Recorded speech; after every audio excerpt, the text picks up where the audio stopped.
Salam damai sejahtera bagi kita semuanya.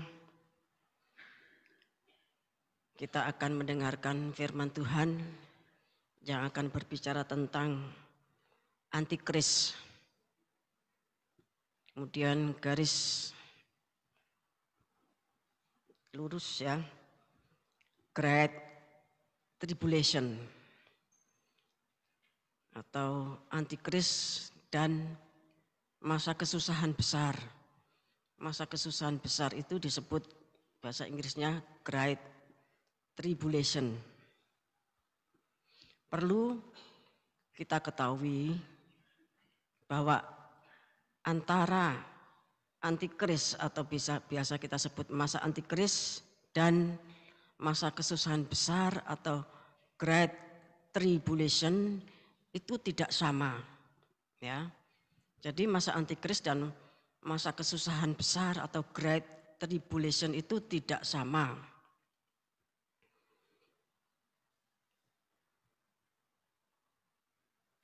Kalau antikris ya disebut antikris itu sejak zamannya Tuhan Yesus Kristus.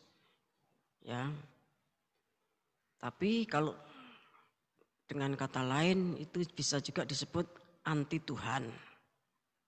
Ya, orang yang melawan Tuhan, orang yang meninggikan diri, menyombongkan diri dan merebut posisinya Tuhan. Tetapi setelah zaman perjanjian baru, maka hal tersebut disebut sebagai antikris. Sejak zaman Tuhan Yesus Kristus melayani di bumi sebagai anak manusia, munculnya Mesias palsu atau antikris itu sudah diperingatkan oleh Tuhan berkali-kali. Ya. Kita baca Matius pasal 24.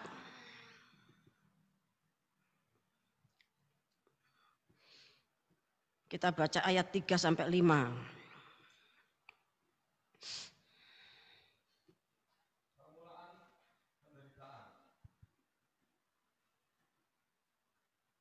Ketika Yesus duduk di atas bukit Zaitun, datanglah murid-muridnya kepadanya untuk bercakap-cakap sendirian dengan dia.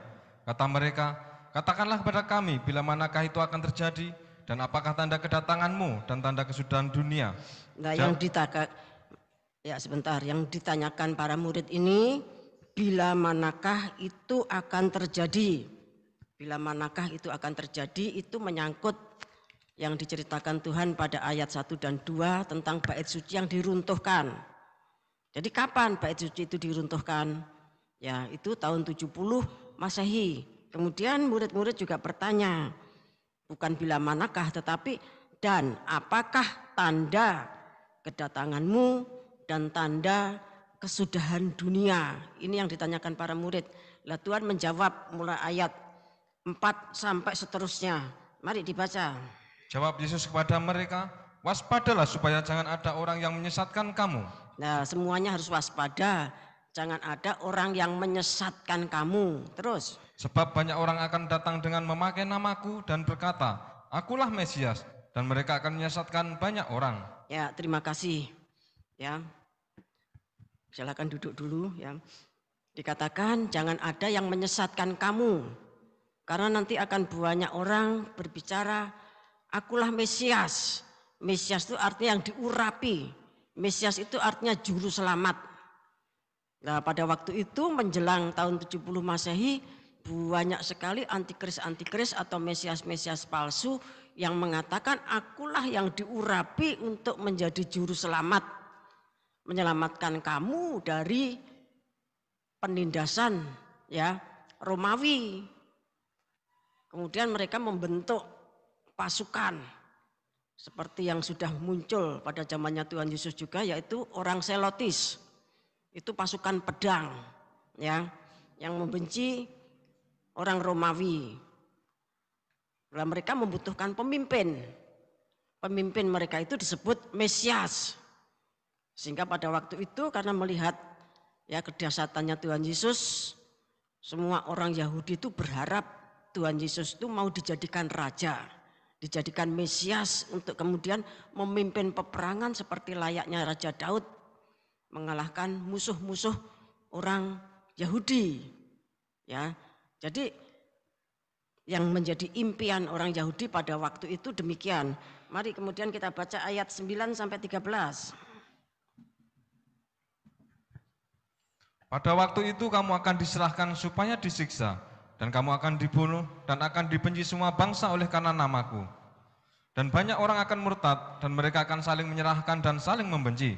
Banyak nabi palsu akan muncul dan menyesatkan banyak orang. Dan karena makin bertambahnya kedurhakaan, maka kasih kebanyakan orang akan menjadi dingin. Tetapi orang yang tertahan sampai pada kesudahannya akan selamat. Dan Injil Kerajaan ini akan diberitakan di seluruh dunia menjadi kesaksian bagi semua bangsa. Sesudah itu barulah tiba kesudahannya. Nah, ini Tuhan berbicara bahwa ketika Injil itu mulai diberitakan, maka terjadi juga penyiksaan-penyiksaan atas umat Kristen. Ya, banyak yang menjadi syahid, banyak yang menjadi martir. Namun demikian banyak juga yang murtad. Karena takut sengsara murtad.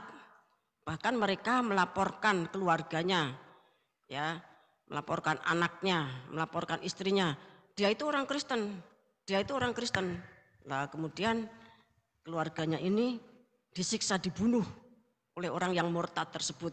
Itu terjadi pada zaman penginjilan awal. Namun demikian sekalipun terjadi penyiksaan dan pembunuhan, maka Injil harus tetap diberitakan sampai dikatakan ya di seluruh dunia. Itu nanti akan menjadi satu kesaksian ya.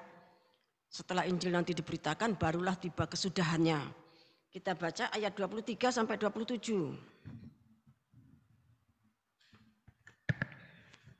Pada waktu itu jika orang berkata kepada kamu, lihat Mesias ada di sini, atau Mesias ada di sana, jangan kamu percaya.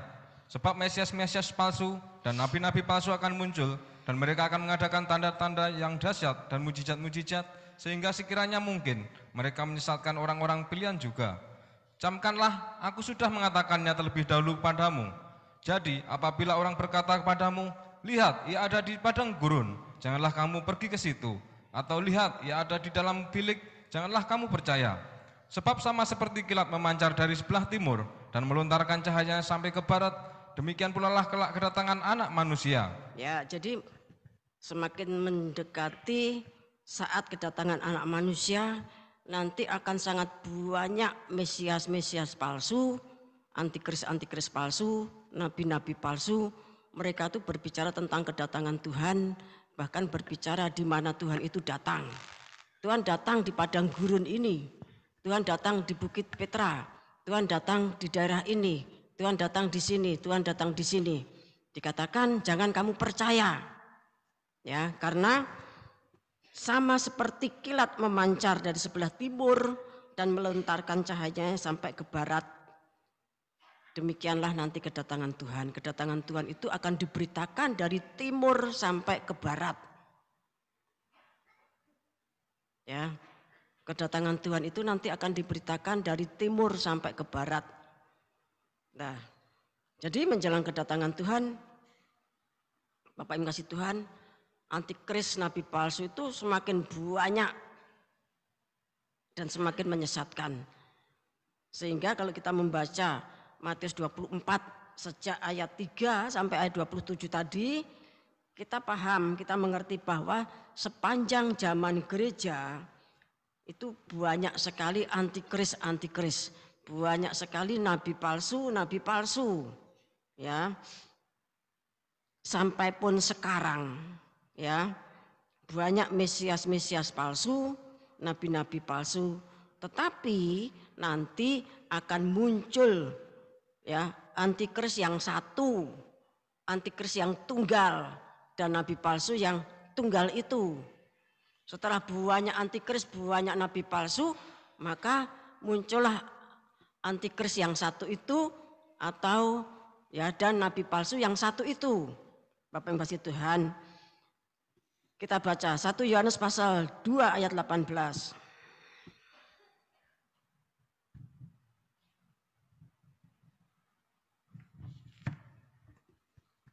Anak-anakku, waktu ini adalah waktu yang terakhir, dan seperti yang telah kamu dengar, seorang antikristus akan datang. Sekarang telah bangkit banyak antikristus. Itulah tandanya bahwa waktu ini benar-benar adalah waktu yang terakhir. Ya, jadi pada waktu yang terakhir, ya, akhir zaman menjelang kedatangan Tuhan, maka akan datang banyak antikristus. Ya, telah bangkit, ya, banyak antikristus, banyak nabi palsu. Tetapi nanti akan datang seorang antikristus, seorang nabi palsu, ya, seorang antikris dan seorang nabi palsu itu nanti datangnya pada saat kitab Wahyu digenapi. Kalau sebelum kitab Wahyu kan 7 tahun menjelang kedatangan Tuhan. Lah sebelumnya itu Bapak Ibu yang kasih Tuhan, sejak zaman penginjilan pertama, maka Mesias-Mesias palsu, nabi-nabi palsu itu sudah banyak sekali. Mendekati akhir zaman juga semakin banyak mereka berbicara tentang saat kedatangan Tuhan dan di mana Tuhan itu datang. Tapi Tuhan katakan itu nabi palsu dan Mesias palsu. Kedatangan Tuhan itu ya seperti kilat yang melontarkan cahayanya dari timur ke barat. Bapak yang kasih Tuhan, ya. Jadi akan muncul seorang antikristus dan seorang nabi palsu. Kita baca, ya. Nanti aja, enggak jadi. Tapi itu nanti seorang antikristus dan seorang nabi palsu itu ditulis di dalam Wahyu pasal 13 ayat 1 sampai 10. Wahyu 13 ayat 11 sampai 18 itu tentang nabi palsu. Sedangkan yang dimaksud dengan Great Tribulation atau masa kesusahan besar itu adalah hukuman murka Tuhan atas setan, dosa, dunia dan orang fasik. Wujudnya 7 meterai, 7 sangkakala, 7 bokor murka Tuhan. Jadi beda antikris dan Great Tribulation.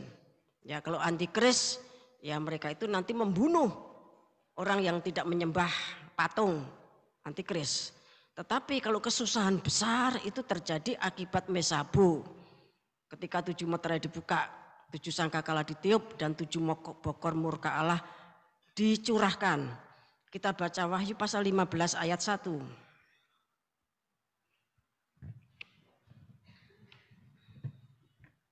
Dan aku melihat suatu tanda lain di langit, besar dan ajaib, 7 malaikat dengan 7 malapetaka terakhir.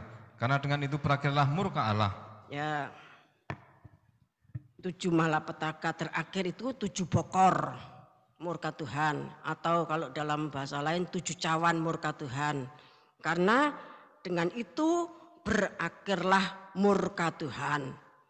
Jadi kalau kesusahan besar itu muncul akibat murka Tuhan atas setan, dosa dan dunia, bisa orang fasik, ya.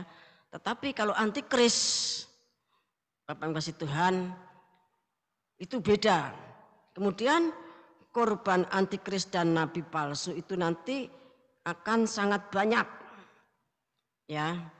Korbannya sangat banyak yang akan dibunuh menggenapi jumlah dari roh di bawah mezbah ketika meterai yang kelima dibuka. Ada jumlahnya, Bapak yang kasih Tuhan. Tetapi korban Great Tribulation itu lebih sangat banyak. Ya, ketika meterai keempat dibuka, ya, kuda kelabu diluncurkan. Itu Wahyu pasal 6 ayat yang ke-8. Maka 1/4 penduduk bumi itu akan mati. Mari dibaca. Wahyu 6 ayat 8.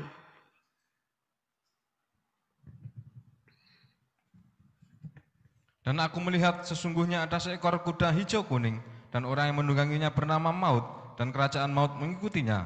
Dan kepada mereka diberikan kuasa atas 1/4 dari bumi untuk membunuh dengan pedang, dan dengan kelaparan dan sampar, dan dengan binatang-binatang buas yang di bumi. Ya, jadi meterai keempat nanti membunuh 1/4 penduduk bumi. Bapak yang kasih Tuhan. Kemudian Wahyu pasal 7. Wahyu pasal 7 ayat yang ke-9 sampai, maksud saya Wahyu pasal 7 ayat 9 dan 14. Kemudian daripada itu aku melihat sesungguhnya suatu kumpulan besar orang banyak yang tidak dapat terhitung banyaknya dari segala bangsa dan suku dan kaum dan bahasa berdiri di hadapan tahta dan di hadapan Anak Domba, memakai jubah putih dan memegang daun-daun palem di tangan mereka. Ya, jadi yang mati itu ya tidak dapat terhitung banyaknya. Lah matinya karena apa? Kita baca ayat 14. Maka kataku kepadanya, Tuanku, Tuhan mengetahuinya. Lalu ia berkata kepadaku, mereka ini adalah orang-orang yang keluar dari kesusahan yang besar, dan mereka telah mencuci jubah mereka dan membuatnya putih di dalam darah Anak Domba. Mereka itu orang yang keluar dari kesusahan yang besar. Kalau dalam bahasa Inggrisnya dari Great Tribulation. Ya. Kemudian ketika sangkakala yang ke-6 ditiup, itu yang mati seperempat umat, maksud saya sepertiga umat manusia. Sangkakala ke-6 itu Wahyu 9 ayat 15 sampai 18.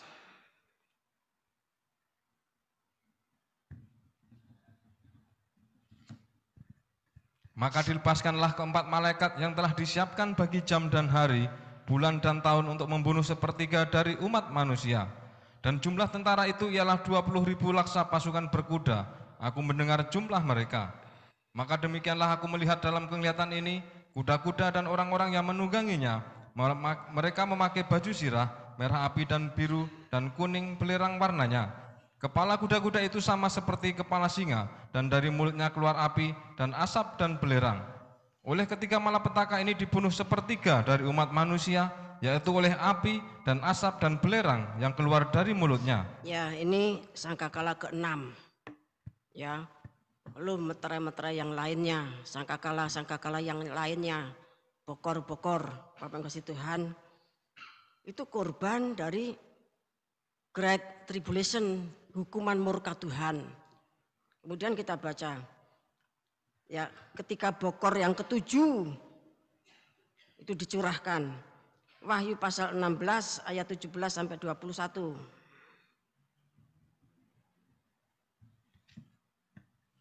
Dan malaikat yang ke-7 menumpahkan cawannya ke angkasa, dan dari dalam bait suci kedengaranlah suara yang nyaring dari tahta itu, katanya, sudah terlaksana.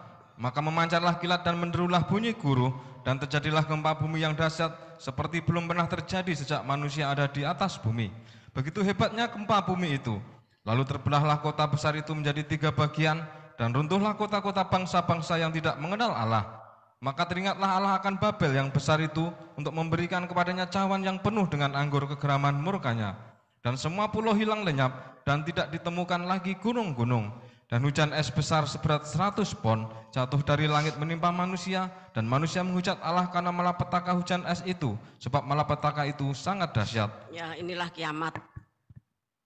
Ketika bokor ke-7 itu, cawan ke-7 itu dicurahkan, maka kejadiannya sangat dahsyat. Penghukuman itu sangat dahsyat, tertuju kepada kota besar. Ya, kota besar itu siapa? Kota besar itu perempuan Sundal Babil. Wahyu pasal 17 mengatakan demikian. Ya, terjadi gempa bumi yang sangat dahsyat yang belum pernah terjadi. Gempa bumi tadi menenggelamkan semua pulau-pulau, ya, dan semua gunung-gunung itu lenyap. Dan hujan es itu menimpa manusia, masing-masing itu dikatakan seberat 100 pon. 100 pon itu kurang lebihnya 50 kilo. Bapak Ibu ngasih Tuhan, kalau manusia dibleki, ya, batu sebesar 50 kilo, dan bukan satu, namanya hujan itu kan banyak. Bapak Ibu kasih Tuhan. Jadi ini perbedaan antara antikristus atau masa antikris dan masa kesusahan besar atau Great Tribulation yang diakibatkan oleh hukuman murka Tuhan, wujudnya 7 meterai, 7 sangkakala, dan 7 pokor murka Allah. Meterai pertama masih bersifat positif untuk yang menerima, ya.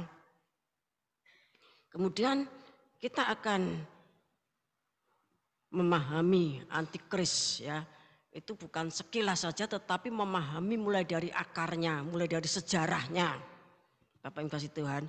Kita baca Yesaya pasal 14. Yesaya pasal 14 ayat 12 dan 13.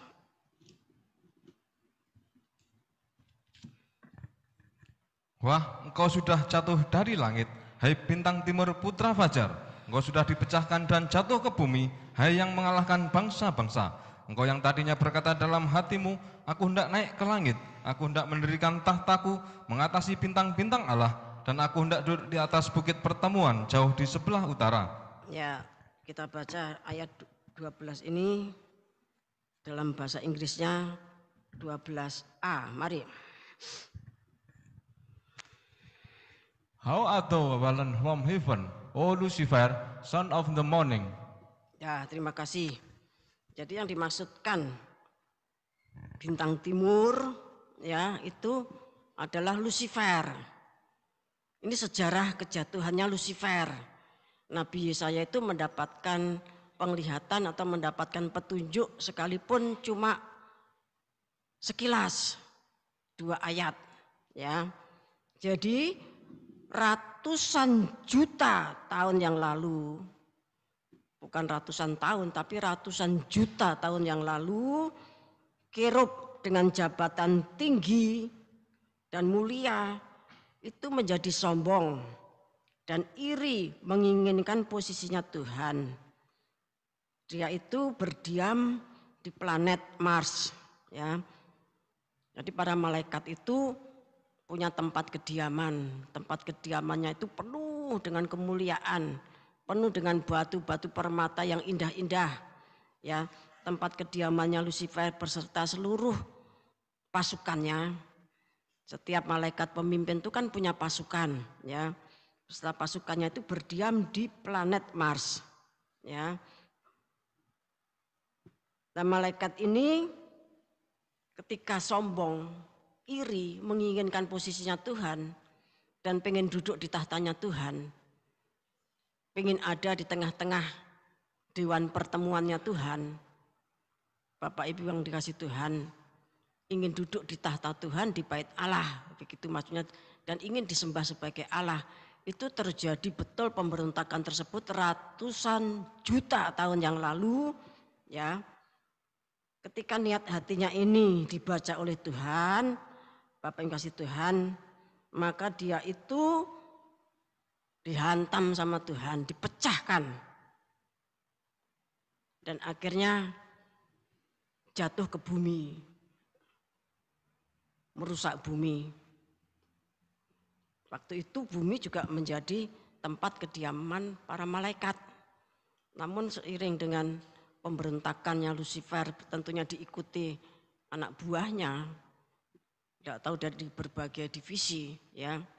Maka bumi pun menjadi hancur, rusak, berantakan.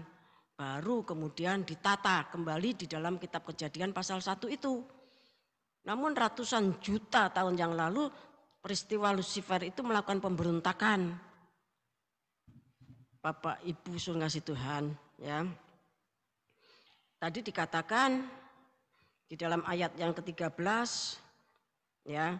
Engkau yang tadinya berkata dalam hatimu, aku hendak naik ke langit, hendak mengindirikan tahtaku mengatasi bintang-bintang Allah, dan aku hendak duduk di atas bukit pertemuan jauh di sebelah utara. Bukit pertemuan itu dalam bahasa Inggrisnya congregation. Kalau dalam bahasa Ibraninya mowed, ya, mowed. Itu salah satu artinya adalah sinagoga. Ya, tempat dewan musyawarah dari umat Tuhan, tempat berkumpulnya umat Tuhan. Itu kalau untuk orang Ibrani itu disebut sinagoga. Tapi dalam bahasa Indonesianya bait Allah. Bait Allah yang di surga, bait Allah yang di bumi, ya, sinagoga itu diinginkan oleh Lucifer untuk menjadi tempat kedudukannya. Bapak Ibu yang kasih Tuhan, itu juga dipahami oleh Rasul Paulus yang naik ke surga tingkat yang ketiga. Mari kita baca 2 Tesalonika pasal 2.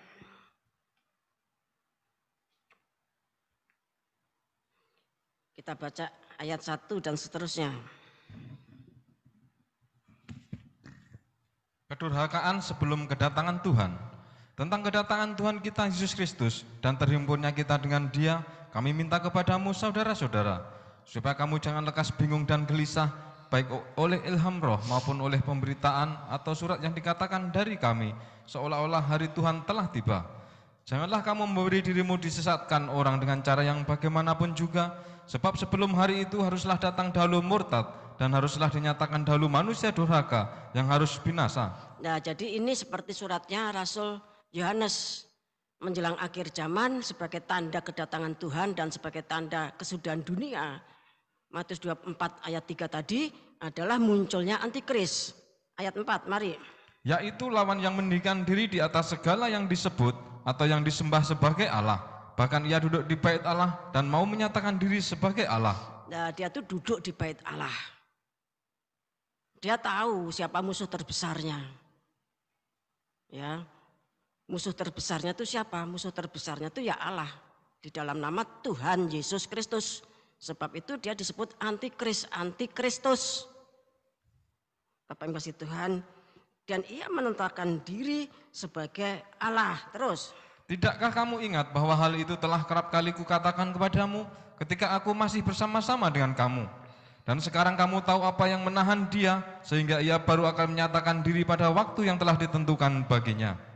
Karena secara rahasia kedurhakaan telah mulai bekerja, tetapi sekarang masih ada yang menahan. Kalau yang menahannya itu telah disingkirkan, pada waktu itulah si pendurhaka baru akan menyatakan dirinya. Tetapi Tuhan Yesus akan membunuhnya dengan nafas mulutnya dan akan memusnahkannya kalau ia datang kembali. Nah, ini yang dikaitkan dengan Wahyu pasal 6. Ya, roh di bawah mezbah. Di dalam kegerakan kuda putih, itu kuda merah bekerja menimbulkan peperangan di setiap tempat, kelaparan di setiap tempat. Bapak Ibu kasih Tuhan, harga barang-barang menjadi mahal. Beberapa hari ini saya membaca dan mendengar, karena kan di TV itu kan diberitakan juga dituliskan. Sekarang ini tahu tempe itu kecil, tetapi harganya mahal. Sekarang baru tahu tempe. Kalau secupak gandum untuk orang Indonesia, ya orang Indonesia tidak terlalu banyak butuh gandum ya untuk bikin roti, tapi mungkin untuk adonan-adonan lainnya. Tetapi kalau untuk orang Indonesia tuh ya beras, tahu tempe, ya secupak gandum, ya secupak jelenya orang Indonesia, lauknya orang Indonesia itu tahu tempe. Tahu tempenya setiap saat itu enggak tahu ini memang bagaimana itu atau memang diprogram setiap berapa saat mesti hilang, impor habis, ya sehingga tahu tempe itu semakin kecil tetapi mahal. Itu masih sekarang, belum nanti. Mungkin nanti tahu itu cuma sak dadu kecil begitu, ya. Tempe itu cuma selembar, seperti selembar daun begitu. Tapi harganya selangit, Bapak kasih Tuhan. Ya, jadi nanti di tengah-tengah kuda merah, kuda hitam dan kuda kelabu, maka antikris juga sudah dimulai dibukakan jalannya. Karena apa? Sebentar lagi itu akan terjadi penyingkiran. Bapak yang kasih Tuhan. Wahyu pasal ketika meterai kelima itu sudah dibuka. Roh di bawah mezbah itu sudah menunggu teman-teman yang lainnya. Kemudian Nibiru sudah mulai menimbulkan masalah. Para raja, orang kaya, para perwira, semua orang kaya, budak, orang merdeka masuk bunker. Ya, lah kita menyingkir masuk ke kapal. Sehingga Wahyu 8 meterai ke-7 itu kita sudah berdoanya di kapal. Itulah yang dimaksudkan dengan penyingkiran. Bapak Ibu kasih Tuhan. Ya. Jadi antikris yang satu itu munculnya pada Wahyu pasal 6. Itu pra-aniaya. Tetapi nanti aniaya besarnya ketika Wahyu pasal 13 itu dimulai 13, 17, 18. 17, 18 itu mulai dihukum. Ya, penghukuman atas Babel, jatuhnya Babel. Bapak Ibu saudara kasih Tuhan, ya. Jadi itu tadi tentang antikristus, ya, yang nanti akan duduk di bait Allah. Ya, itu sejarahnya itu Rasul Paulus menulis dalam Tesalonika, tetapi itu sudah dipahami Nabi Yesaya di dalam Yesaya 14 ayat 12 dan 13. Dia tuh menginginkan posisinya Tuhan, ya. Namun demikian kita akan membaca supaya kita semakin jelas bahwa Lucifer itu adalah kerub yang jatuh pengen jadi Tuhan, ya. Itu juga diwahyukan oleh Tuhan di samping kepada Nabi Yesaya juga kepada Nabi Yehezkiel. Kita akan baca Yehezkiel 28.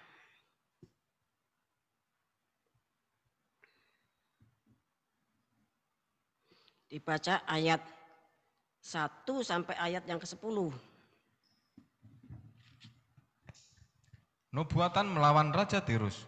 Maka datanglah firman Tuhan kepadaku, hai anak manusia, katakanlah kepada Raja Tirus, beginilah firman Tuhan Allah, karena engkau menjadi tinggi hati dan berkata, aku adalah Allah, aku duduk di tahta Allah di tengah-tengah lautan, padahal engkau adalah manusia, bukanlah Allah, walau hatimu menempatkan diri sama dengan Allah. Ya, sebentar. Jadi raja-raja pada zaman dulu yang punya kerajaan luas, kerajaan besar, megah, kaya, mulia, itu tentu karena mereka itu adalah kerajaan Vagan, para penyembah patung, berhala, ya. Akhirnya rajanya itu mengatakan bahwa dia itu adalah Allah, aku adalah Allah. Tapi Tuhan katakan kamu tuh bukan Allah, kamu tuh cuma manusia yang dirasuk setan. Ya, terus dilanjutkan. Memang hikmatmu melebihi hikmat Daniel, tiada rahasia yang terlindung bagimu. Dengan hikmatmu dan pengertianmu engkau memperoleh kekayaan, emas dan perak kau kumpulkan dalam perbendaharaanmu. Karena engkau sangat pandai berdagang, engkau memperbanyak kekayaanmu, dan karena itu engkau jadi sombong. Oleh sebab itu beginilah firman Tuhan Allah, karena hatimu menempatkan diri sama dengan Allah, maka sungguh aku membawa orang asing melawan engkau, yaitu bangsa yang paling ganas, yang akan menghunus pedang mereka, melawan hikmatmu yang terpuja, dan semarakmu dinajiskan. Engkau diturunkannya ke lubang kubur, engkau mati seperti orang yang mati terbunuh di tengah lautan.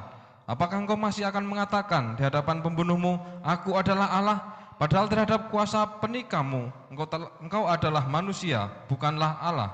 Engkau akan mati seperti orang tak bersunat oleh tangan orang asing, sebab aku yang mengatakannya, demikianlah firman Tuhan Allah. Ya, jadi pada waktu itu Raja Tirus itu, ya, demikian dahsyat, hikmatnya melebihi hikmatnya Daniel, dikatakan. Perdagangannya sangat besar di lautan, ya, menguasai lautan, kaya raya, dahsyat, mulia, megah. Bapak yang kasih Tuhan.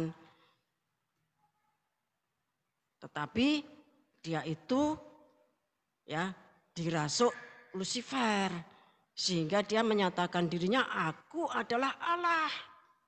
Bapak Ibu sengasihi Tuhan, ya. Dia itu dirasuk Lucifer, tentunya untuk mendapatkan semuanya itu, kalau kita orang Indonesia, apalagi kalau kita orang Jawa, dia itu mengikat perjanjian dengan Lucifer. Ya, mengikat perjanjian untuk mendapatkan kenikmatan daging, kenikmatan rasa, untuk mendapatkan tahta, untuk mendapatkan kekayaan. nek basa Jawane ngono duwe pesugihan. Bapak yang kasih Tuhan, ya. Supaya saudara tahu orang yang kerajaan-kerajaan itu demikian, kerajaan-kerajaan pagan itu demikian, mereka tuh mengikat perjanjian. Kalau orang-orang kan paling mengikat perjanjian untuk mendapatkan kecantikan, mengikat perjanjian untuk mendapatkan jabatan. Ya tentunya setelah kecantikan maka laris, kaya. Setelah punya jabatan maka menjadi kaya. Ada yang bukan tidak cantik dan tidak punya jabatan tetapi kaya. Tapi kasih Tuhan itu mengikat perjanjian dengan iblis. Lah kalau raja yang melakukan ya tentunya bukan dengan setan sembarangan, tetapi bukan dengan iblis sembarangan, tetapi langsung dengan Lucifer mengikat perjanjian. Kalau orang Jawa katakan tentu ada tumbalnya, tentu ada lebon. Lebon itu artinya yang dimasukkan menjadi tumbal. Bapak yang kasih Tuhan, ya. Dan karena Raja Tirus itu bukan Allah, dia itu cuma manusia yang dirasuk Lucifer. Ya, akhirnya sama Tuhan dikalahkan. Ada didatangkan bangsa lain yang lebih ganas, lebih kejam, lebih keji. Ya, peperangannya di lautan, dia mati, dikubur. Bapak yang kasih Tuhan. Kita baca juga ayat 11 dan seterusnya. Nyanyian ratapan mengenai Raja Tirus.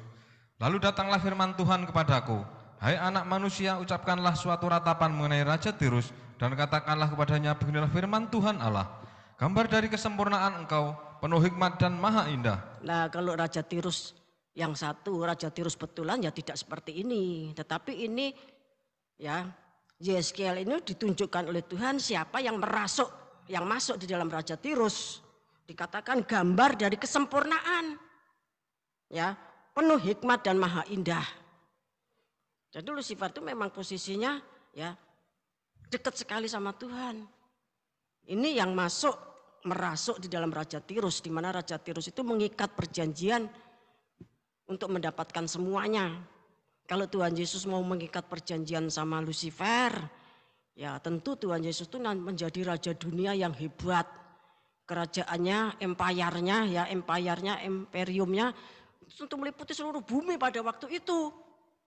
Seperti yang ditawarkan iblis kepada Tuhan Yesus di dalam Injil Matius pasal 4 ayat 1 sampai 11, seperti yang ditawarkan iblis kepada Tuhan Yesus dalam Lukas pasal 4. Bapak yang kasih Tuhan.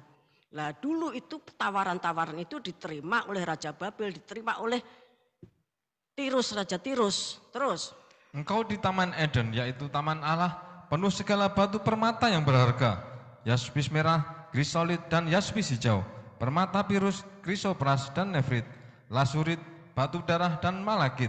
Tempat tahtanya diperbuat dari emas dan disediakan pada hari penciptaanmu. Nah kalau Raja Tirus itu ya tinggalnya sudah tidak di Taman Eden. Yang tinggal di Taman Eden itu kan Adam Hawa. Ketika jatuh dalam dosa diusir. Raja Tirus itu tinggal di sana, tidak tinggal di Taman Eden. Ini menunjukkan ya posisinya Lucifer pada awalnya. Terus. Kuberikan tempatmu dekat kerub yang berjaga. Di Gunung Kudus Allah engkau berada dan berjalan-jalan di tengah batu-batu yang bercahaya-cahaya. Nah ini tempatnya kerub itu dekat dengan Tuhan, dekat dengan tahta Tuhan. Kalau berjalan-jalan itu di tengah-tengah batu-batu yang bercahaya. Batu-batu yang bercahaya itu dia tuh berjalan-jalan di angkasa. Dari satu bintang ke bintang yang lainnya masuk ke rumahnya yang ada di planet Mars. Terus. Engkau tak bercela di dalam tingkah lakumu sejak hari penciptaanmu sampai terdapat kecurangan padamu. Nah, ketika diciptakan itu tidak tercela sampai terdapat kecurangan. Terus. Dengan dagangmu yang besar engkau penuh dengan kekerasan dan engkau berbuat dosa, maka kubuangkan engkau dari gunung Allah dan kerub yang berjaga membinasakan engkau dari tengah batu-batu yang bercahaya. Engkau sombong karena kecantikanmu, hikmatmu kau musnahkan demi semarakmu, ke bumi kau kulempar. Kepada raja-raja engkau kuserahkan menjadi tontonan bagi matanya. Dengan banyaknya kesalahanmu dan kecurangan dalam dagangmu, engkau melanggar kekudusan tempat kudusmu. maka aku menyalakan api dari tengahmu yang akan memakan habis engkau, dan kubiarkan engkau menjadi abu di atas bumi di hadapan semua yang melihatmu. Semua di antara bangsa-bangsa yang mengenal engkau kaget melihat keadaanmu, akhir hidupmu mendasatkan dan lenyap selamanya engkau. Ya, perhatikan ya. Ayat yang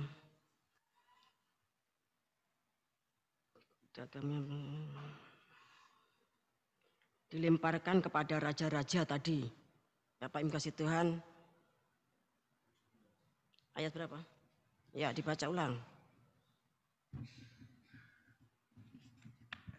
Engkau sombong karena kecantikanmu, hikmatmu kau musnahkan demi semarakmu. Ke bumi kau kulempar, kepada raja-raja engkau kuserahkan menjadi tontonan bagi matanya. Ya, jadi Lucifer itu dilemparkan, diserahkan kepada raja-raja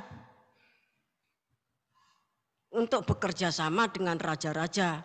Sebab itu raja-raja pagan itu ya bekerja sama dengan Lucifer. Dan Lucifer itu memberikan semua kekayaan, kemuliaan, Bapak kasih Tuhan, hikmatnya yang melebihi hikmatnya Daniel tadi. Dengan syarat raja-raja tadi menyembah Lucifer. Bapak kasih Tuhan, seperti yang ditawarkan Lucifer, yang ditawarkan iblis kepada Tuhan Yesus, semua kerajaan dunia ini beserta seluruh isinya, kemuliaan dan kemegahannya aku serahkan kepada kamu, asal kamu Yesus menyembah aku, kata Lucifer gitu. Nah, berarti Bapak Ibu sudah ngasih Tuhan, ya, semua raja-raja pagan yang mendapatkan di mana Lucifer itu dilemparkan kepada raja-raja, Bapak kasih Tuhan, maka raja-raja tadi harus membuat keserupaan. Keserupaannya Lucifer. Ya, keserupaannya Lucifer itu artinya apa? Patungnya Lucifer, patungnya iblis.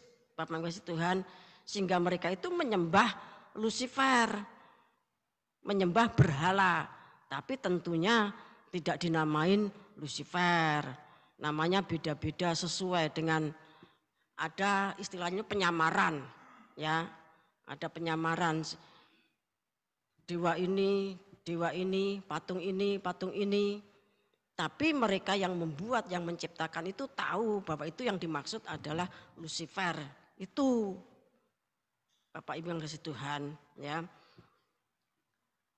Jadi sejarahnya itu seperti itu. Bahkan peristiwa tersebut Bapak Ibu kasih Tuhan, ya, dimulai ketika kerajaan pertama yang sangat besar yang dibangun oleh Nimrod. Nimrod itu membangun banyak sekali kerajaan. Kitab Kejadian menyatakan demikian. Tetapi kerajaan yang terbesar itu Babel. Ya, kerajaan yang terbesar itu Babel. Nanti kita akan mempelajari, ya. Sementara Antikris zaman Kitab Wahyu. Tadi sejarahnya kita sudah baca di dalam Yesaya dan Yehezkiel, ya. Tentunya masih banyak sekali kalau kita gali begitu. Tetapi kita cukup memahami dengan ayat-ayat yang sangat jelas. Ya, kemudian sejak zaman gereja perdana terus sepanjang zaman gereja yang 2000 tahun itu antikris, banyak antikris dan banyak nabi palsu itu sudah muncul. Tetapi pada zaman Kitab Wahyu digenapi itu nanti akan muncul satu antikris dan satu nabi palsu, ya. Antikris dan nabi palsu zaman Kitab Wahyu, ya. Antikris Kitab Wahyu akan memenuhi syarat, ya. Nanti akan muncul satu antikris, dia itu manusia. Yang saya katakan dia sekolahnya 8 tahun untuk mendapatkan titel S2 sejumlah 29 bidang ilmu pengetahuan yang harus dipelajari selama 8 tahun. Sehingga dia itu orang yang sangat cerdik, pandai. Ya.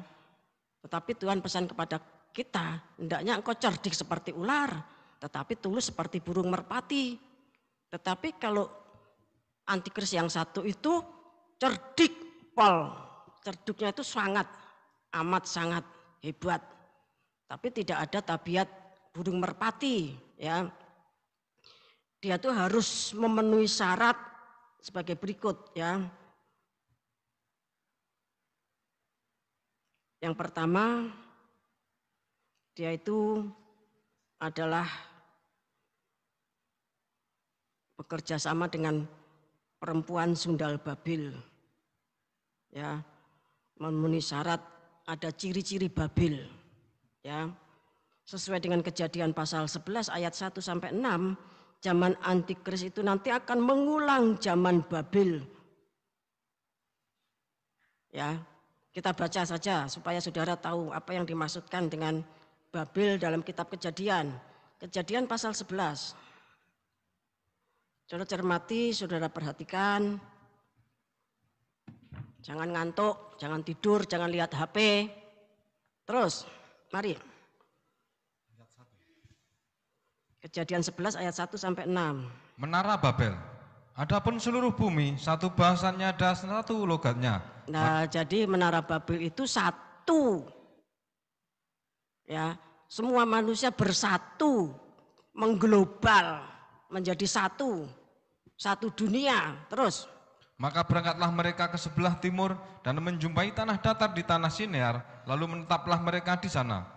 Mereka berkata seorang kepada yang lain, marilah kita membuat batu bata dan membakarnya baik-baik.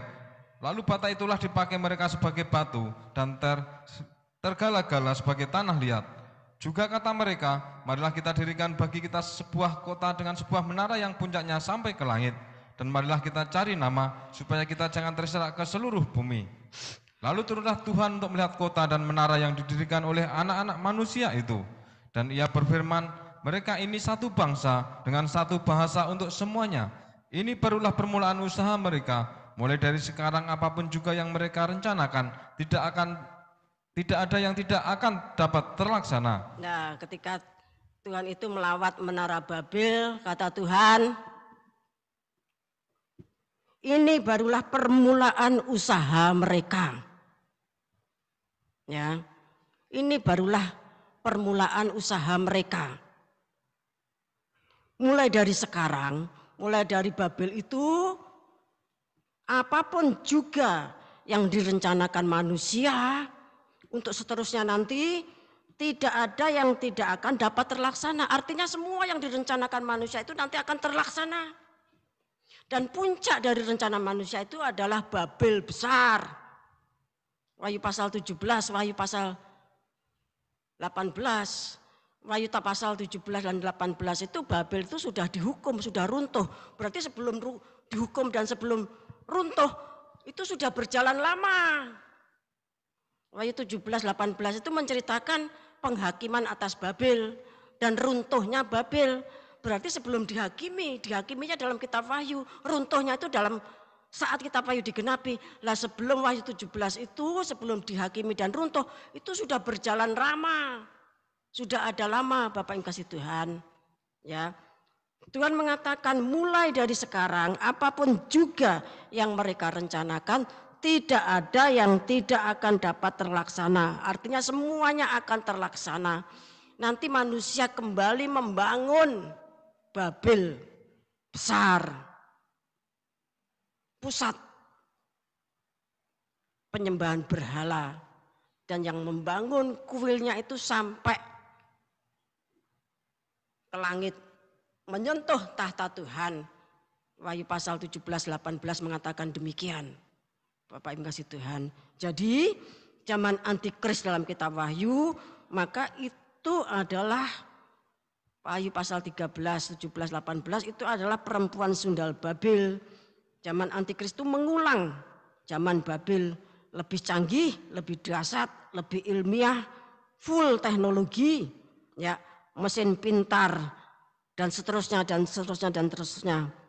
Dunia harus jadi satu. Bapak yang kasih Tuhan, seperti Kejadian pasal 11 ayat 1. Pada waktu itu dunia itu jadi satu. Lah nanti pada zaman antikris dunia itu ditata kembali harus menjadi satu. Ya. Kemudian yang kedua ada penyembahan kepada naga.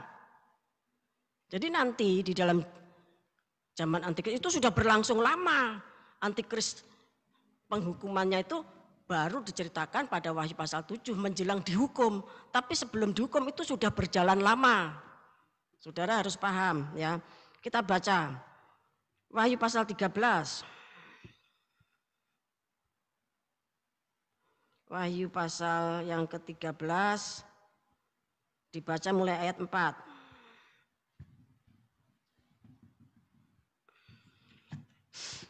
Dan mereka menyembah naga itu, karena ia memberikan kekuasaan kepada binatang itu. Dan mereka menyembah binatang itu sambil berkata, siapakah yang sama seperti binatang ini, dan siapakah yang dapat berperang melawan dia?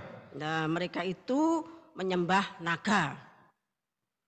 Menyembah naga itu berarti kan menyembah iblis, Lucifer. Kalau dalam kitab Kejadian masih ular, tetapi dalam kitab Wahyu sudah disebut naga. Kemudian ayat yang ke-12. Dan seluruh kuasa binatang yang pertama itu dijalankannya di depan matanya. Ia menyebabkan seluruh bumi dan semua penghuninya menyembah binatang pertama yang luka parahnya telah sembuh.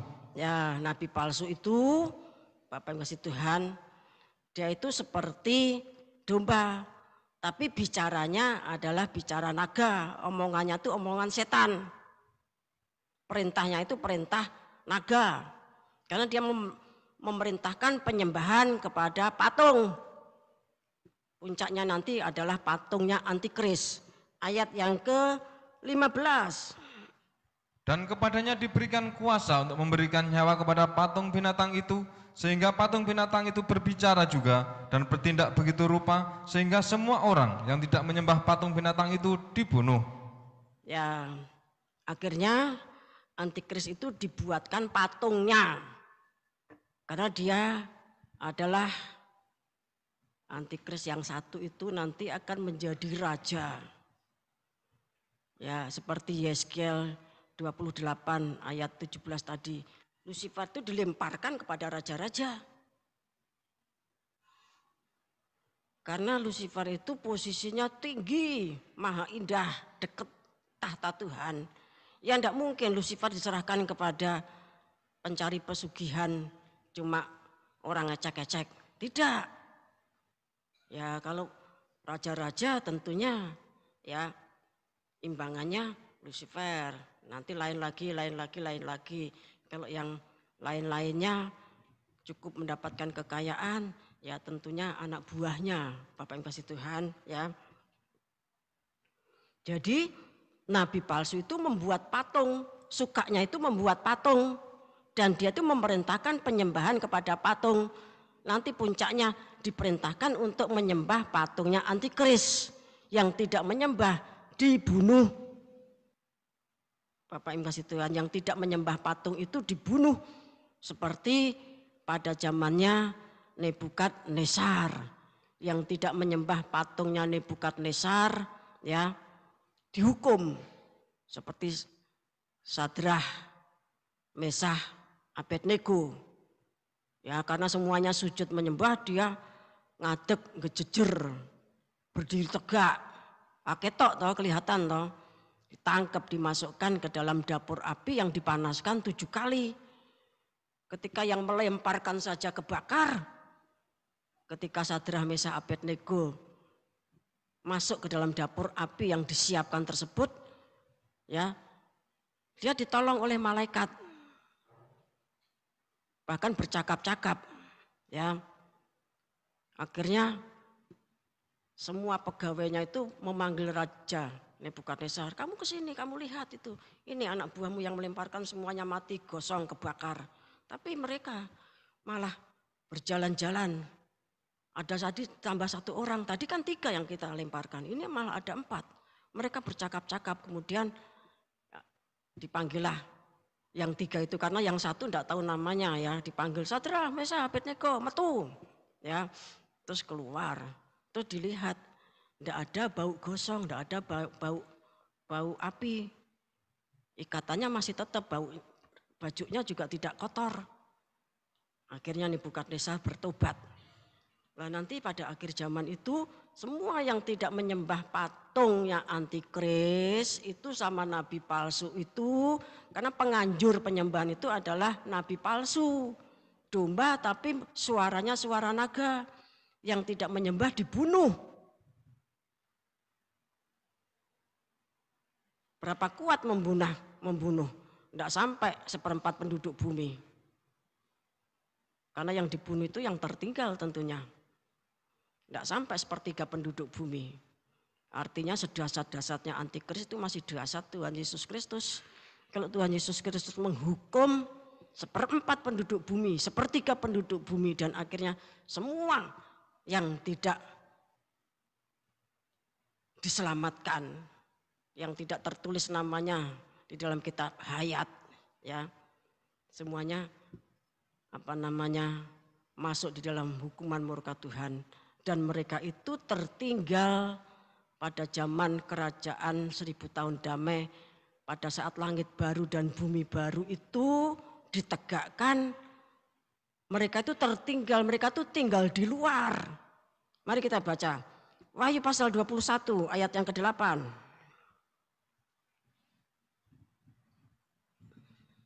Tetapi orang-orang penakut, orang-orang yang tidak percaya, orang-orang keji, orang-orang pembunuh, orang-orang sundal, tukang-tukang sihir, penyembah-penyembah berhala, dan semua pendusta, mereka akan mendapat bagian mereka di dalam lautan yang menyala-nyala oleh api dan belerang. Inilah kematian yang kedua. Ya, ketika langit baru dan bumi baru itu ya didirikan, kemudian ditetapkan tempatnya anak-anak, tempatnya umat, tempatnya mempelai, mereka penyembah berhala. Bapak yang kasih Tuhan, di kalangan orang penyembah berhala itu ada orang-orang yang penakut, mereka tuh takut mati demi Kristus, ya. Ada orang-orang yang tidak percaya kepada Tuhan Yesus Kristus. Mereka tuh orang keji, orang yang suka membunuh. Mereka tuh sundal perempuan, sundal Babel. Mereka itu tukang-tukang sihir yang punya hikmatnya melebihi hikmatnya Daniel, tadi dikatakan demikian, ya. Mereka tuh tinggal di luar. Kemudian kita baca Wahyu pasal 22 ayat yang ke-15.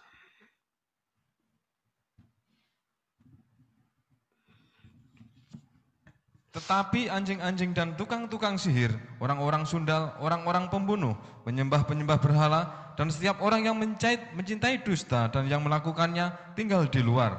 Tinggal di luar dari kerajaan 1000 tahun damai. Bapak kasih Tuhan. Kalau tinggal di luar itu berarti di mana? Ya di neraka lah. Kan nabi palsu dan antikrisnya kan lebih dulu masuk. Baru pengikutnya. Bapak kasih Tuhan. Mereka itu tinggal di luar. Jadi zaman antikris itu adalah zaman penyembahan kepada naga, kepada antikris yang kemudian dibuatkan patungnya. Yang ketiga, seperti pada zamannya Babel, seperti pada zamannya Tirus, zamannya Babel itu Yesaya 14 ayat 12 tadi, zamannya Tirus itu Yesaya 28, ya.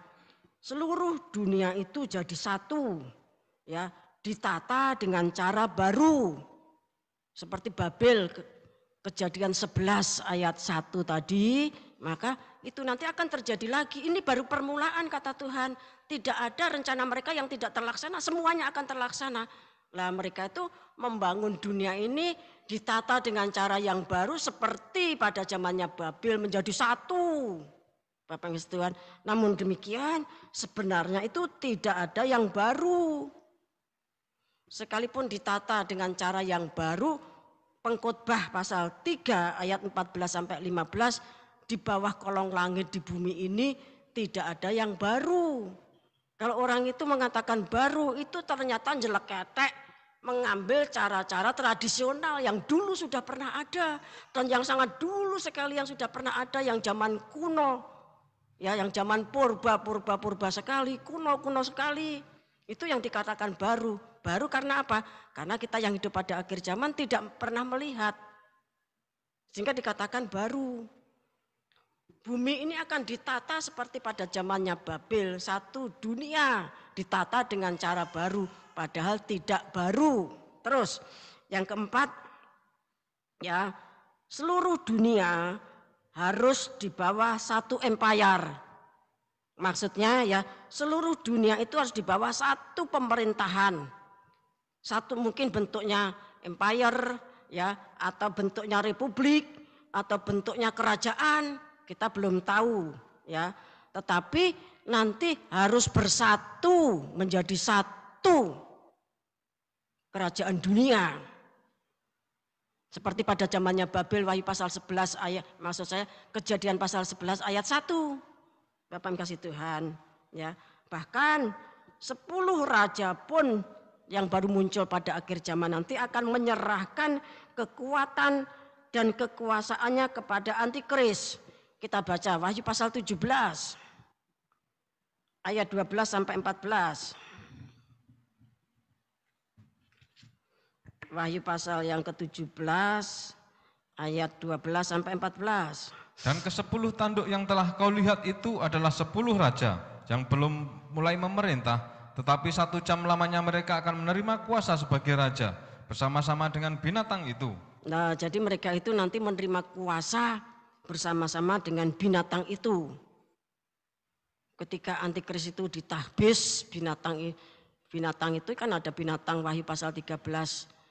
Yang binatang yang keluar dari laut, binatang yang keluar dari dalam bumi, ketika itu ditahbiskan, maka 10 raja-raja itu juga ditahbis terus. Mereka seia sekata, kekuatan dan kekuasaan mereka berikan kepada binatang itu. Nah, ke-10-nya itu seia sekata, sepakat, ya, memberikan kekuatan, kekuasaan mereka kepada binatang itu. Artinya gabung, ya terus. Mereka akan berperang melawan anak domba, tetapi anak domba akan mengalahkan mereka karena ia adalah Tuhan di atas segala Tuhan dan Raja di atas segala Raja. Mereka bersama-sama dengan dia juga akan menang, yaitu mereka yang terpanggil, yang telah dipilih dan yang setia. Ya, nanti 10 raja yang digambarkan sebagai binatang tadi punya, sebentar, binatang yang memikulnya.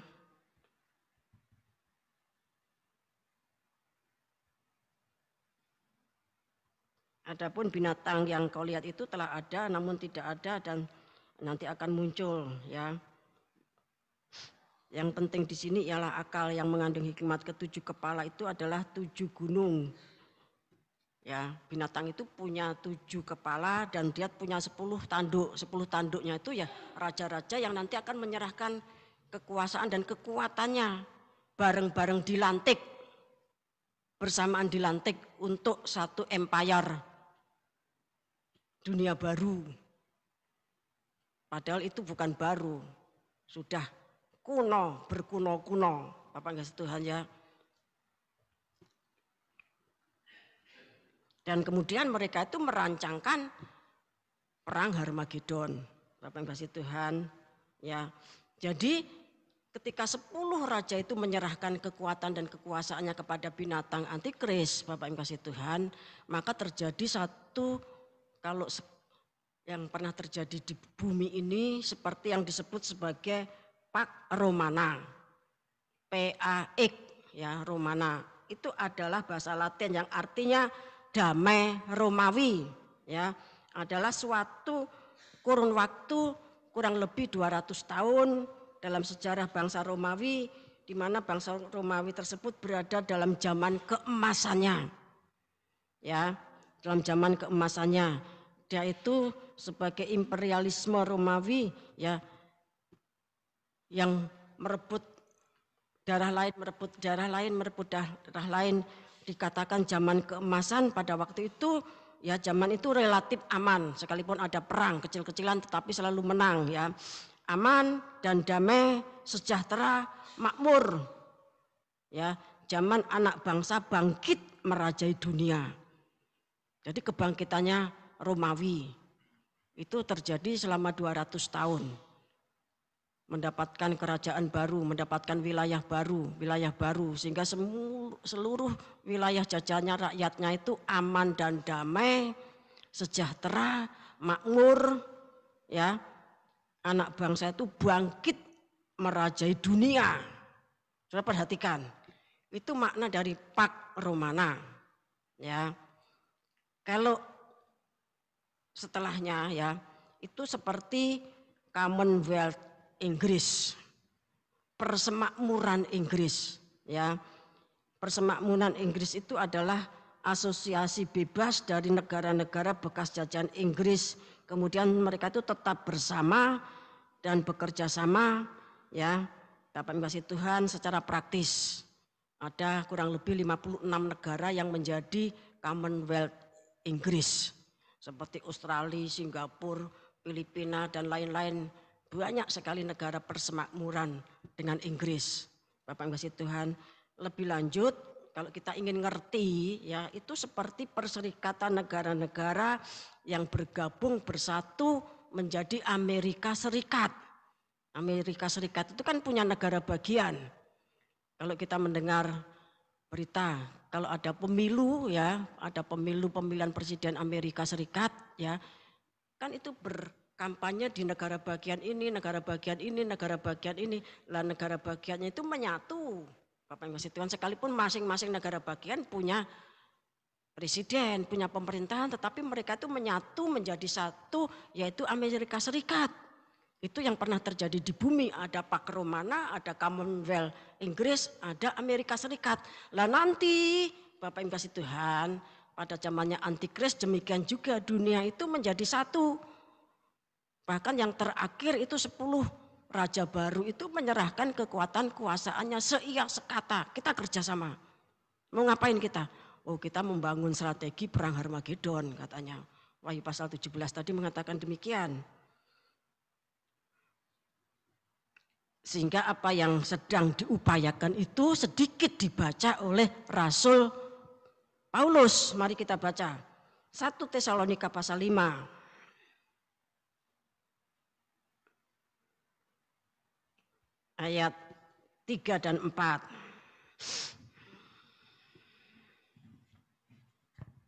Apabila mereka mengatakan semuanya damai dan aman, maka tiba-tiba mereka ditimpa oleh kebinasaan. Seperti seorang perempuan yang hamil ditimpa oleh sakit bersalin. Mereka pasti tidak akan luput.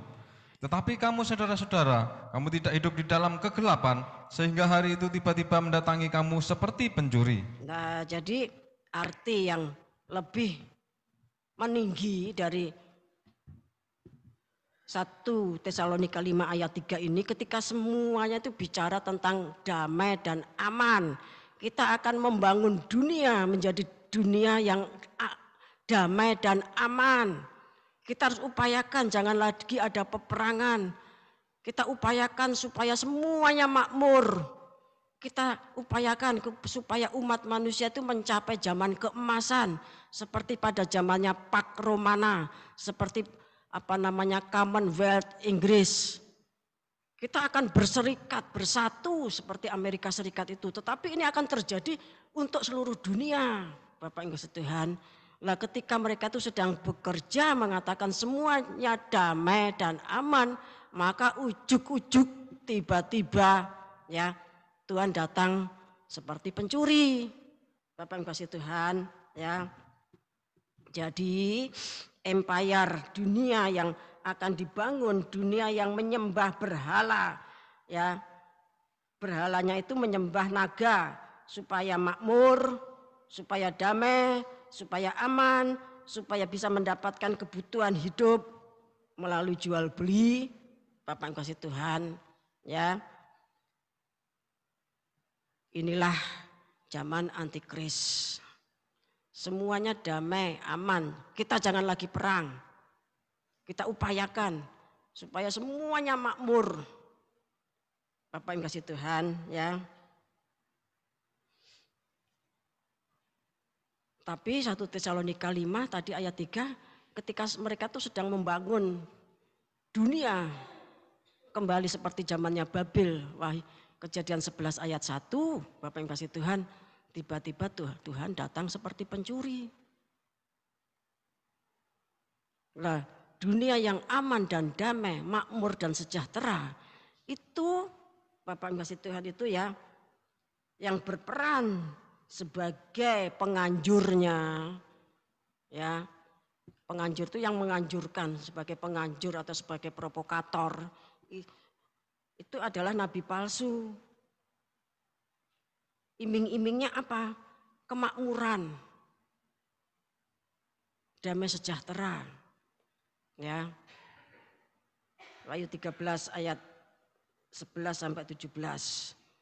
Kalau orang ya uangnya banyak sekali tetapi tidak bisa membeli barang-barang, kan tidak bisa menunjukkan kemakmurannya.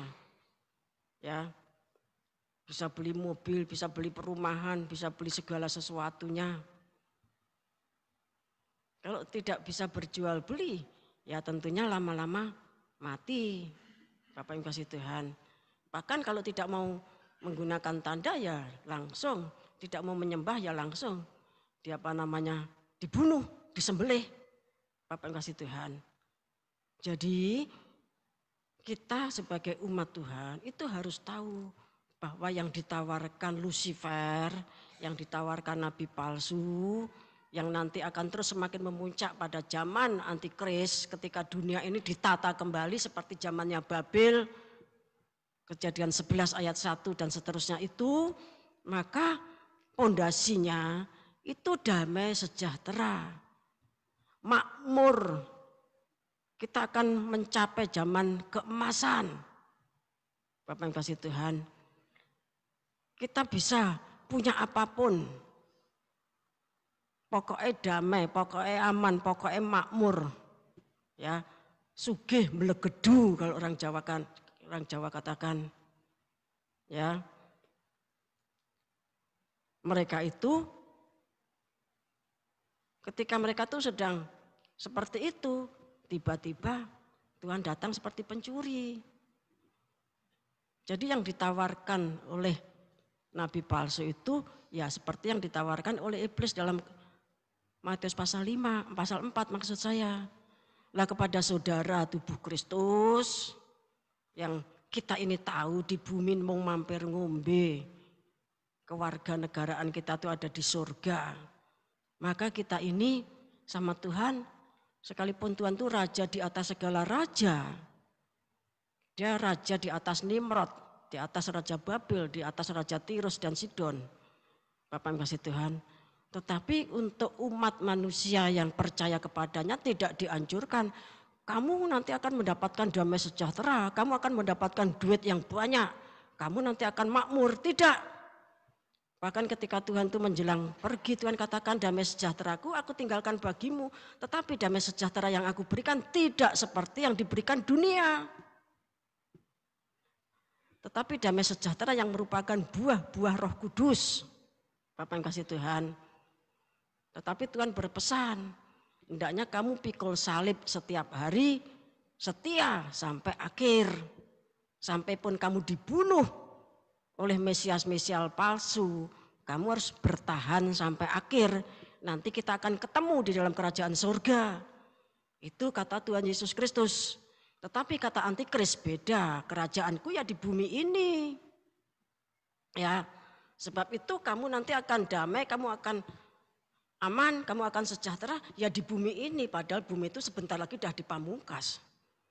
Bapak yang kasih Tuhan. Tinggal berapa saat, tinggal berapa tahun dipamungkas. Tapi karena mereka hidup dalam kegelapan, katanya 1 Tesalonika tadi, suratan Tesalonika tadi. Mereka tuh tidak bisa melihat hal-hal yang lainnya. Di samping yang paling dekat yaitu yang ditawarkan oleh antikris. Bapak Ibu Tuhan.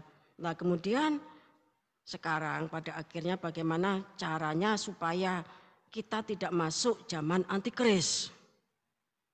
Karena saya tidak yakin kalau saudara itu ditangkap sama antikris terus ditekoi ke wabah. Rahasia-rahasia kegerakan kitab Wahyu, rahasianya hierarki, terus saudara sambil disiksa itu ya tentu banyak yang tidak kuat. Ya. Tentu banyak yang tidak kuat. Setelah disiksa gitu sudah kan itu loh orang yang pada di Bandi Alit. Artinya orang yang pada di Bandi Alit. Ya. Udah dia kek gitu niatnya masih murtad. Kayak loh, wong sing padha ning triangulasi. Mungkin begitu. Lah kemudian diselidiki, triangulasi, bandel diobrak-abrik. Bapak yang kasih Tuhan. Wah itu orang yang sekarang ini pada pergi dari timur ke barat. Bapak yang kasih Tuhan. Karena orang tuh kalau sudah disiksa itu, kalau imannya tidak kuat, tentu murtad. Kalau wong-wong sing saiki lagi dolungor dari timur ke barat. Numpak apa? Aku ora melu kok. Ya. Kan aku mbok tangkep. Ya. Aku ora melu, cuma melu rapat. Aku kan ora melu mergo mbok tangkep. Mergo aku ya ora percaya katanya. Bapak yang kasih Tuhan. Jadi pada zaman penyiksaan zaman dulu itu banyak yang murtad, kan tadi dikatakan di dalam Matius pasal 24. Di dalam kitab Nabi Daniel ketika Epifanes yang menduduki bait suci itu membunuh orang-orang pada zamannya Makabe. Ya Bapak yang kasih Tuhan, itu banyak yang murtad. Banyak yang melaporkan anaknya supaya dia selamat. Melaporkan keluarganya. Bapak yang kasih Tuhan. Lah sekarang bagaimana caranya supaya kita itu tidak masuk zaman antikris. Yang pertama kita baca 1 Korintus pasal 1 ayat 18.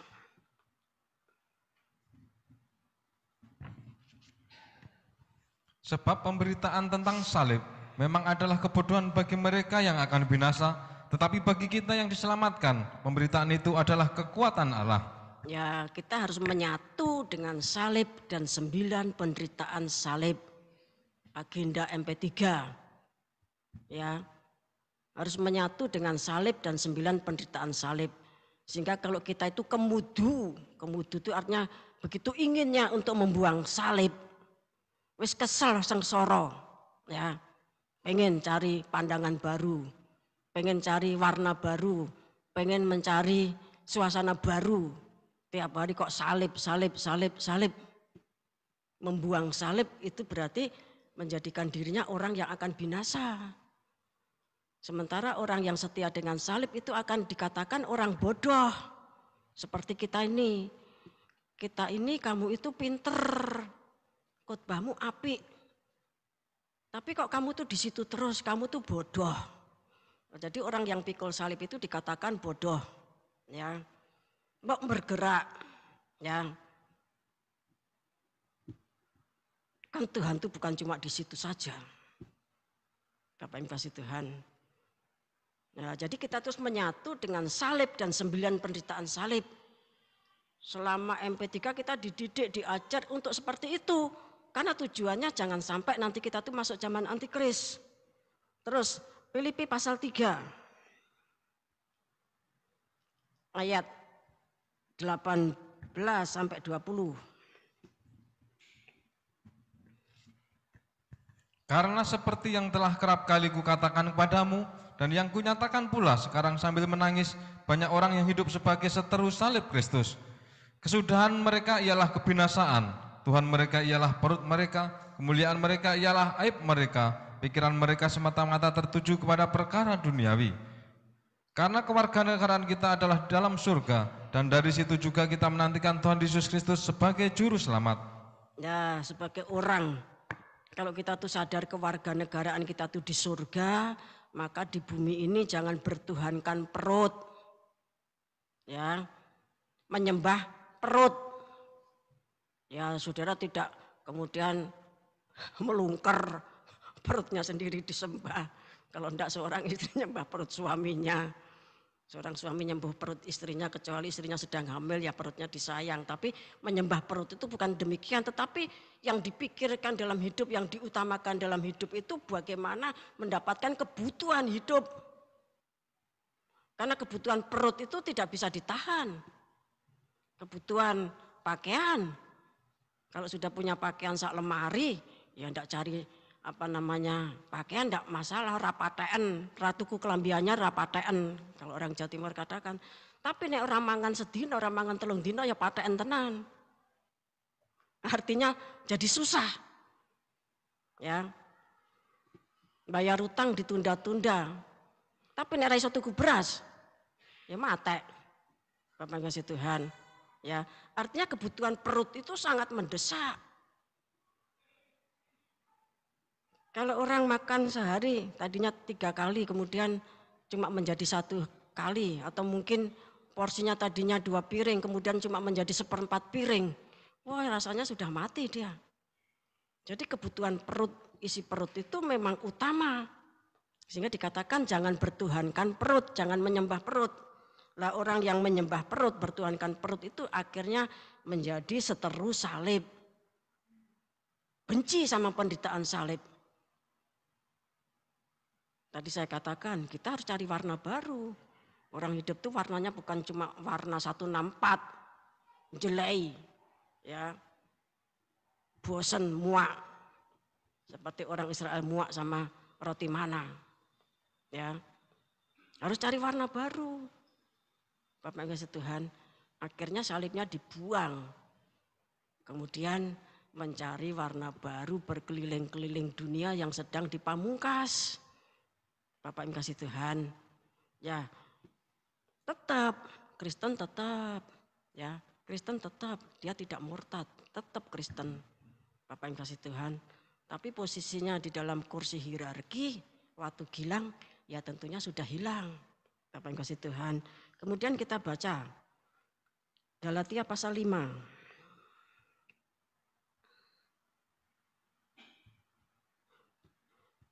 Ayat 16 sampai 21. Hidup menurut daging dan atau roh. Maksudku ialah hiduplah oleh roh, maka kamu tidak akan menuruti keinginan daging. Sebab keinginan daging berlawanan dengan keinginan roh, dan keinginan roh berlawanan dengan keinginan daging. Karena keduanya bertentangan, sehingga kamu setiap kali tidak melakukan apa yang kamu kehendaki. Akan tetapi jikalau kamu memberi dirimu dipimpin oleh roh, maka kamu tidak hidup di bawah hukum Taurat. Perbuatan daging telah nyata, yaitu percabulan, kecemaran, hawa nafsu, penyembahan berhala, sihir, perseteruan, perselisihan, iri hati, amarah, kepentingan diri sendiri, percideraan, roh pemecah, kedengkian, kemabukan, pesta pora dan sebagainya. Terhadap semuanya itu kuperingatkan kamu seperti yang telah kubuat dahulu, bahwa barang siapa melakukan hal-hal yang demikian, ia tidak akan mendapat bagian dalam kerajaan Allah. Ya, jadi antikris itu anti Roh Kudus. Kristos itu sama dengan Roh Kudus, urapan Roh Kudus. Ya, Tuhan Yesus Kristus yang diurapi Roh Kudus. Kristos itu Mesias itu artinya urapan Roh Kudus, diurapi Roh Kudus. Nah, orang itu kalau tidak diurapi Roh Kudus ya kelakuannya kelakuan daging. Bapak Ibu yang dikasih Tuhan, yang melakukan ayat 16 sampai 21 itu bisa disebut antikris, antikris kecil. Jiwanya itu jiwa antikris. Ya. Tetapi kalau Roh Kudus itu Kristus, itu adalah orang yang diurapi Roh Kudus, hidup di dalam Roh Kudus, menjauhi sedapat-dapatnya menjauhi semua perbuatan daging. Lah Roh Kudus itu cirinya punya buah-buah roh. Mari dibaca ayat 22 sampai 24. Tetapi buah roh ialah kasih, sukacita, damai sejahtera, kesabaran, kemurahan, kebaikan, kesetiaan, kelemah lembutan, penguasaan diri. Tidak ada hukum yang menentang hal-hal itu. Ya, sampai 44. Barang siapa menjadi milik Kristus Yesus, ia telah menyalibkan daging dengan segala hawa nafsu dan keinginannya. Ya, kita pikul salib itu artinya menyalibkan daging dengan semua keinginan daging. Ya, menyalibkan daging dan semua keinginan daging. Keinginan daging itu apa? Urip penak. Bapak Ibu kasih Tuhan, punya kedudukan, duitnya akeh, itu keinginan daging, itu harus disalibkan. Ya. Kemudian kita baca Wahyu pasal 11 ayat 1 dan 2.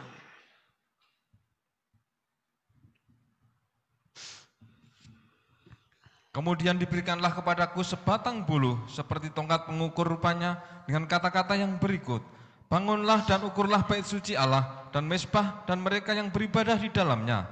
Tetapi kecualikanlah pelataran bait suci yang di sebelah luar, janganlah engkau mengukurnya, karena ia telah diberikan kepada bangsa-bangsa lain dan mereka akan menginjak-injak kota suci 42 bulan lamanya. Ya, pada zaman antikris itu Bapak Ibu yang Tuhan yang akan berlangsung 42 bulan, 3,5 tahun puncaknya, maka yang tidak terukur sebagai bait suci dan beribadah menurut sistem bait suci yang meninggikan mezbah korban bakaran, artinya meninggikan korban Kristus, beribadah sih, tetapi polanya beda.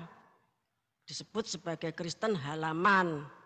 Bapak masih Tuhan, maka diinjak-injak puncaknya dibunuh. Diinjak-injak itu artinya dikuasai. Ya. Kita akan baca Wahyu 12 ayat yang ke-7. Maksud saya Wahyu 12 ayat 17. Maka marahlah naga itu kepada perempuan itu, lalu pergi memerangi keturunannya yang lain, yang menuruti hukum-hukum Allah dan memiliki kesaksian Yesus. Ya, kemudian naga itu marah. Ya. Marah kepada perempuan yang melahirkan anak, ya.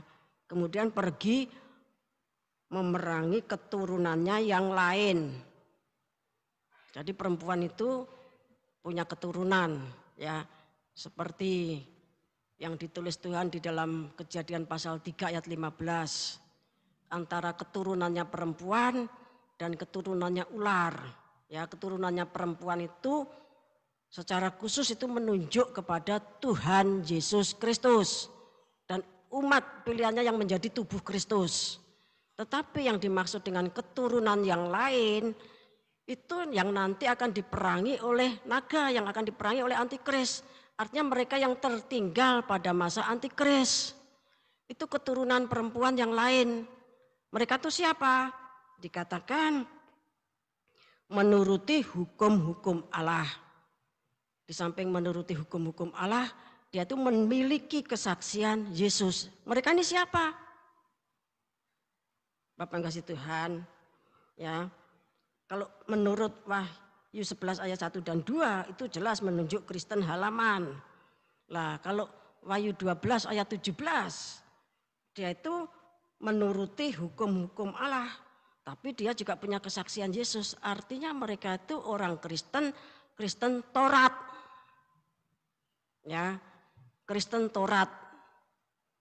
Kristen Taurat itu maksudnya piye toh? Ya, itu nanti tentunya akan terdiri banyak sekali dari orang-orang Israel.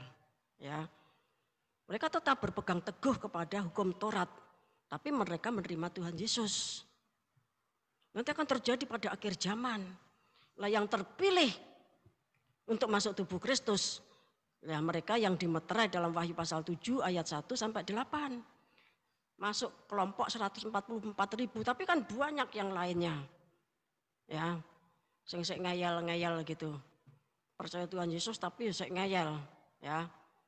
Nah, mereka itu Kristen Taurat. Kalau dari antara goyim gitu, mereka itu Kristen halaman. Ya. Kristen halaman dan Kristen Taurat itu nanti yang akan masuk masa antikris. Diuji di sana sehingga ada ayat mengatakan kalau mereka itu tabah, kalau mereka itu nanti kuat imannya, ya mereka harus dibunuh oleh antikris menemani roh di bawah mezbah.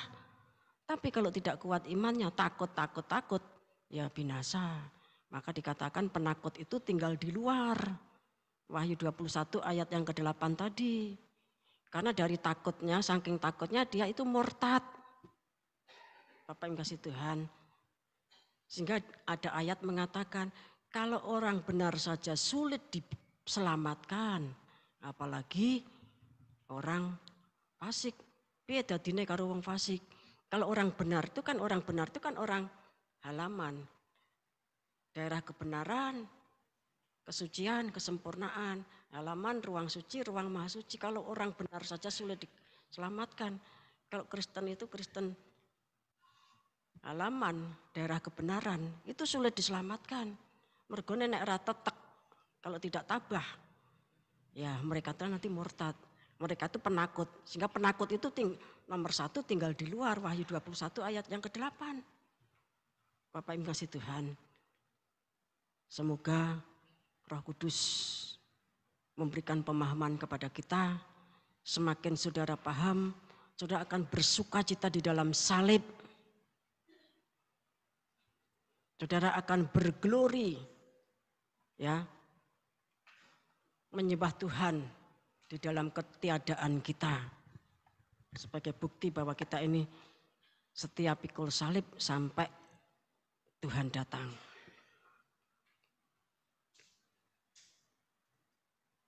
Kita akan pujikan satu pujian, di hadirat-Mu atau karena salib-Mu.